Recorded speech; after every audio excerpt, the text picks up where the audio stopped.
class. This speech is on reflection. In last week's speech, Values, where we had to have a live audience, I was petrified. I would say 5 words and then yell, cut, because I thought I was terrible.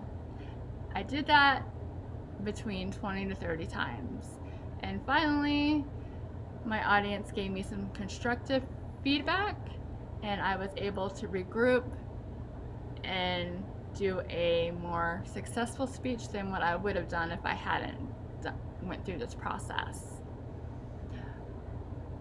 Non-verbal communicator skills like hand movements. Like, I like to talk with my hands, but when I'm doing these speeches, I'm not sure what is too much and not enough. And in the first and in last week's speech, I didn't use any hand movements.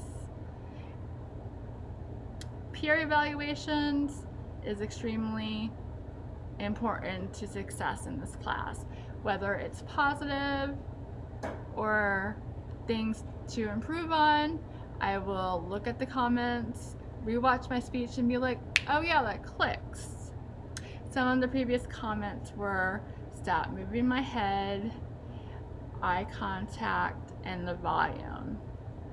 I tend to like to use a lot of filler words, and in the value speech, my filler words were I couldn't, so, and transcribing the speech helps me see what filler words that I used, and I make a mental note not to use them in next week's speech.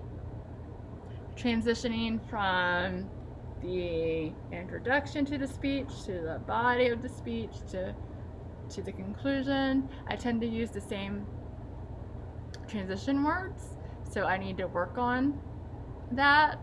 So this class is gonna help me enhance my vocabulary skills.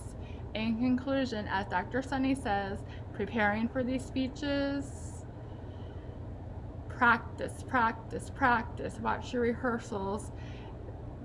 That is a roadmap for success. The best preparation for tomorrow is doing your very best today. Here is my note card.